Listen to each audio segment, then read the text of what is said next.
I'm Sabrina, and I have an unbelievable story to share with you. My husband, Austin, and I met 5 years ago during a charity event. It was love at first sight, and we soon embarked on a beautiful journey together. We got married 2 years later and worked tirelessly to ensure a comfortable life for ourselves. Our long work hours never prevented us from finding time for each other, because we cherished every moment we spent together. However, fate dealt me a harsh blow. One night, I came home feeling really sick. My body was weak, and I couldn't think straight. At first, I thought it was just a bad flu, something that would go away with some rest and medicine. As the days passed, things got worse instead of better. Breathing became really hard, like there was something heavy on my chest. I tried my best to take deep breaths, but it felt like I was suffocating. It was so scary being all by myself at home with nobody to help me right away. I managed to call Austin, my husband, even though my hands shook. "Baby, it's me. I need you to listen, please. I don't know what's happening, but I'm really scared. I'm not feeling very well." "Darling, what's going on?" I don't know. I can't breathe. I feel so weak and so alone." "Darling, I need you to stay calm. I'm on my way, okay? Just lie down and try to take slow breaths. You're strong and I believe in you. Help is coming. I'm trying, but it's getting harder. I don't know if I can hold on much longer. Please hurry. You're not alone. I'm doing everything I can to get there quickly. You need to stay strong for me. Take slow breaths and try to relax. Help is on its way, I promise, baby. I love you. Please don't let me go. I don't want to leave you." "My darling, don't talk like that. You're going to be okay. Just keep holding on. I love you too, and I need you here with me. We'll get through this together, I promise. Just keep fighting." Austin didn't waste any time. He asked his friend to call for an ambulance and rushed to get help. I just hoped they would arrive in time, because every breath I took felt like it could be my last. It felt like time was slipping away, and I didn't know what was going to happen to me. Finally, after what felt like forever, I heard banging on my door. I was so weak that I could barely move, but I knew help had come. I let myself drift into darkness, hoping that the doctors and nurses would be able to save me. It was such a scary moment, lying there not knowing if I would survive. When I regained consciousness, I found myself in a hospital room, surrounded by white walls and the beeping of machines. To my relief, Austin was there, his eyes bloodshot from crying. "Austin, I'm so glad you're here. What happened? What did the doctor say?" "Of course, my love. I'll always be here. The doctors are still doing tests to figure out what's wrong. They gave you medicine to help with the fever for now, but they need more time to find out the exact problem." I feel so scared. I don't know how much longer I can handle this. What if it's something really serious? "I know that you're scared, love, but we have to stay strong and patient. The doctors are doing everything they can to figure out what's happening. We need to trust them and their knowledge. It's just that not knowing is really hard. I don't want this to be life-threatening. I just want to be healthy again." "I want that too, my love. Remember, we're in this together. No matter what the doctors find, we'll face it together. I'll be right here supporting you through it all."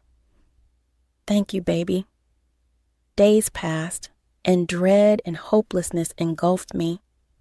Austin was not allowed to be in the same room as me, as they were unsure of my condition. Nevertheless, he faithfully called me every morning and evening, diligently checking up on me, but the fear of the unknown weighed heavy on my heart, and I felt a sense of isolation. Finally, On the fourth day, the doctor approached me with a diagnosis. "Doctor, please tell me what's wrong with me. Did you find out what it is?" "The test results have come back, and I have a diagnosis for you. It appears that you have contracted a rare form of tuberculosis." "Tuberculosis? Does that mean I'm going to die?" "No, Sabrina, please try to stay calm. We caught it at the right moment, and there is a cure for it. With the right medication, we can treat it successfully." "Oh, thank goodness. So, can I be cured?" "Yes. After 3 weeks of taking the medication, you will no longer be contagious. However, you will need to continue taking the medication for the next 9 months to completely get rid of the bacteria." "That's a relief to hear. Thank you, doctor. I'm so glad we caught it in time. But what about my husband, Austin? Is he at risk?" "We took precautions. Austin has been quarantined as a preventive measure, and we tested him for TB. Fortunately, his results came back negative. You can rest assured that he is not at risk." "Thank you, doctor. I'm so grateful that Austin is safe. We'll get through this together." After my discharge from the hospital, I returned home feeling weak and vulnerable. The financial burden of the hospital bills and the cost of medications weighed heavily on Austin. He worked long hours to ensure we could make ends meet, leaving me in need of someone to take care of me during my recovery.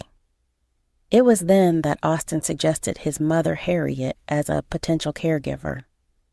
"Baby, I get why you want your mom to help, but I'm not sure it's a good idea. We've always had problems, and I'm worried it could make things worse for both of us."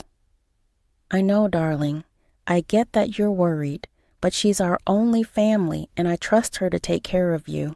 And believe me, it would make me feel better if someone I trust is looking out for you." "I know, but Harriet and I get along like fire and ice. What if her being here just adds more stress to everything? I don't think either of us will have the energy to deal with her shenanigans." "Well, I know our history with my mom hasn't been great, but she's still my mom, and I believe in giving her a chance. It would mean a lot to me if you could try to let her help us during this time." "Fine, baby.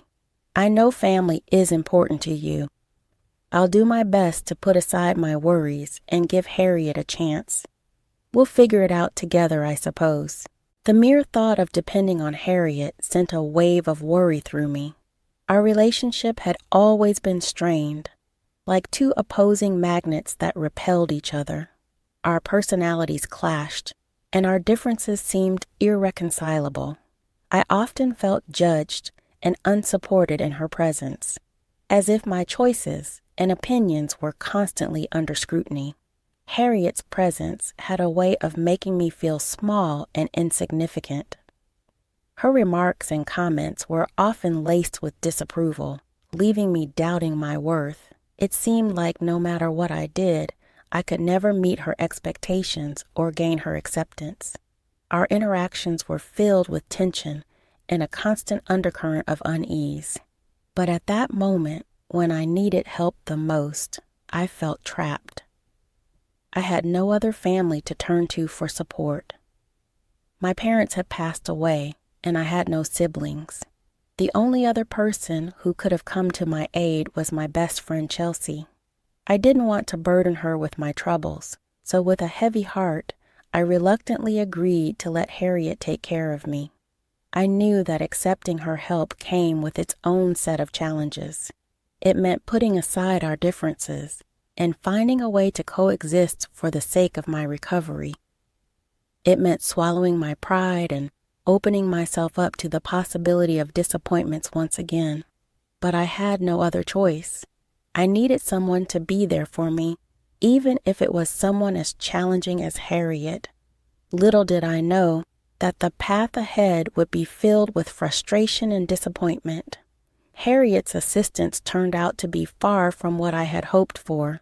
Instead of providing the care and support I desperately needed, she seemed disinterested and negligent. I found myself navigating my recovery largely on my own, struggling to perform simple tasks while feeling utterly alone. Each day became a battle against my weakened body and the emotional toll of feeling abandoned by the person who was supposed to take care of me. But I kept my silence, not wanting to burden Austin further with the added stress of our strained relationship. It was a lonely and disheartening time, as I longed for compassion and understanding that seemed beyond Harriet's reach. One day, I needed help getting to the bathroom. I was feeling particularly weak and wasn't able to do much by myself. I called out to Harriet for help, but instead, I was met with silence. Growing frustrated and desperate, I decided to take matters into my own hands. With the support of various things in my room, I made it to the bathroom. Once I was done, I managed to get out and was greeted by Harriet. At that moment, I felt a surge of anger course through me. "Why are you in my room? I already took care of the problem myself. I never wanted to take care of you in the first place. I'm sick and tired of having to be your caretaker when you're perfectly capable of doing it yourself." "What do you mean by capable? Don't you see how much I'm suffering?" "Suffering? You don't know the meaning of suffering. I've had enough of this. I'm packing my bags and leaving." I felt my heart break at that moment. Why was she being so cruel to me? Couldn't she see how much I was suffering? I couldn't bring myself to say anything because I was still reeling from the shock of her words. I tried to protest, but my legs gave out from under me. She just looked at me with disdain. Instead of offering aid, Harriet abandoned me, leaving me there. I lay on the cold, hard floor, sobbing uncontrollably, my heart shattered. Hours later, I awoke to Austin's frantic shaking. My body was trembling and my temperature soared. Austin rushed to get me back onto the bed, administering my medications with a mix of concern and anger. "Where is my mother, darling? What happened?" I don't know how to say this, but she left. I called her to help me to get to the bathroom for half an hour before I finally dealt with it myself somehow. Then, when I was done, she came into my room and said such cruel things to me. She told me she never wanted to take care of me and that she was done. I can't believe she would do that. I'm so sorry, my darling. I can't believe my mother would treat you this way. It's not fair to you, especially after everything you've been through. You don't have to apologize for anything, my dear. I can't understand why she would be so cruel. I'm sorry for burdening you with this. My love, you are never a burden to me. I love you and I hate to see you hurt. I'll talk to my mother and make sure she knows how unacceptable her behavior was. You deserve better, and I promise to stand by you through it all. Thank you, baby. In a desperate attempt to find help, Austin called my best friend Chelsea, and she agreed without hesitation to care for me for the next week. With Chelsea by my side, my recovery progressed smoothly. Finally, I regained my health and decided it was time to address Harriet's situation. Just as I resumed my job, Austin called me with startling news. His mother, Harriet, had been involved in a car accident, breaking both her legs and an arm. I asked Austin what we were going to do, and he admitted he didn't know. Harriet lived alone, and there was no one else to care for her. At that moment, a decision crystallized in my mind. I would be the one to take care of Harriet. When I arrived at the hospital to retrieve her, she sneered at me, asking when Austin would come to look after her. I smiled serenely, explaining that I would be her caretaker since Austin was too overwhelmed with work. Harriet's shock was evident as she realized the tables had turned. As I cared for Harriet, I took it upon myself to ensure that her life was just a little more inconvenient, a gentle reminder of the pain she had inflicted upon me. These inconveniences would be minimal, the kind that's not harmful but infuriating. For example, I knew how picky Harriet was with her food, so some days I would purposely cook food I knew she hated or oversalt her meals a little. Whenever she settled down to watch her favorite TV show, I would misplace the remote, causing her to call me to help her search for it. But I would very conveniently be busy doing a chore at that moment. Sometimes I would adjust the volume just slightly, forcing her to strain her ears or reach for the remote she had finally found. It was a small act, but it spoke volumes about the power of inconvenience. In the mornings, when she craved a steaming cup of coffee, I would accidentally use her favorite mug and leave it unwashed. She would have to settle for a different cup or spend time cleaning her treasured mug. These small disruptions might seem trivial, but they served as a reminder that actions have consequences and thoughtlessness can lead to inconvenience. I also made sure that the items she needed were just slightly out of reach. If she desired a book from the shelf, I would place it a little higher, prompting her to stretch or ask for assistance. It was a subtle way of reminding her that dependence on others requires humility and gratitude. While these actions may have seemed petty, they were a means for me to regain a sense of power and control. It allowed me to assert myself and assert the importance of compassion and understanding in our interactions. Harriet began to experience firsthand the frustration she had subjected me to during my illness, and perhaps she started to understand the consequences of her behavior. Through these subtle inconveniences, I hope to create an environment where Harriet could reflect on her actions and recognize the value of empathy. I wanted her to realize that it is our responsibility to treat others with kindness, especially when they are vulnerable or in need. As the weeks turned into months, Harriet's physical injuries began to heal, but something unexpected happened. Instead of showing any growth or empathy, she began to display entitlement and dissatisfaction with the care I provided. She called Austin, complaining that I wasn't taking good care of her. Concerned by his mother's complaints, Austin came over that night and asked her what was going on. "Mom, I heard you've been complaining about Sabrina not taking good care of you. What's going on?" "Austin, let me tell you, she's been doing a terrible job. I can't believe I have to rely on her. She's been improper in her care." "Well, I understand you're frustrated, but let's not forget how you treated Sabrina when she needed you. She stepped up to care for you despite our differences.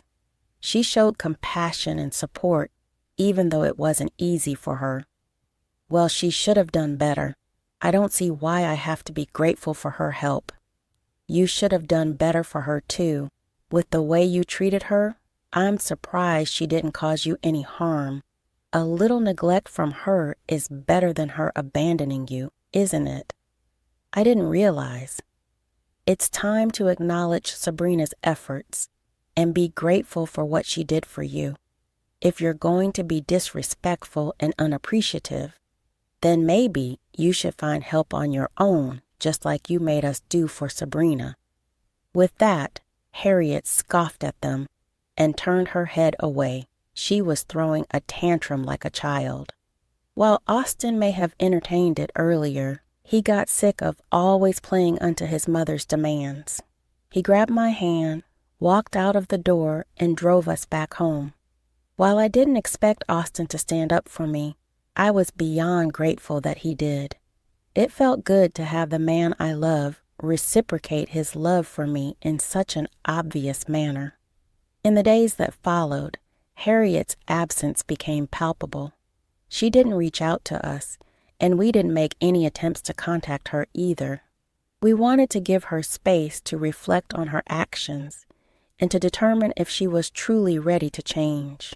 Through a chance encounter with one of Harriet's neighbors, Austin learned that she had hired someone to assist her. However, It became apparent that the hired help was treating her in the same dismissive and neglectful manner that Harriet had treated me. Austin and I learned of this with a mix of disappointment and understanding. We had hoped that our experiences would have opened Harriet's eyes to the importance of compassion and empathy, but it became evident that true transformation is a personal journey that cannot be forced upon someone. In the end, we made the conscious decision not to intervene. Our focus shifted toward nurturing our relationship and building a life filled with love, understanding, and support. We chose to create a space where forgiveness and growth could thrive rather than dwell on the past or engage in further confrontations. As the days turned into months, Harriet became a distant memory. The wounds she had inflicted upon us slowly faded, replaced by the joy and fulfillment we found in our renewed bond. Life presented us with new opportunities, and we embraced them wholeheartedly.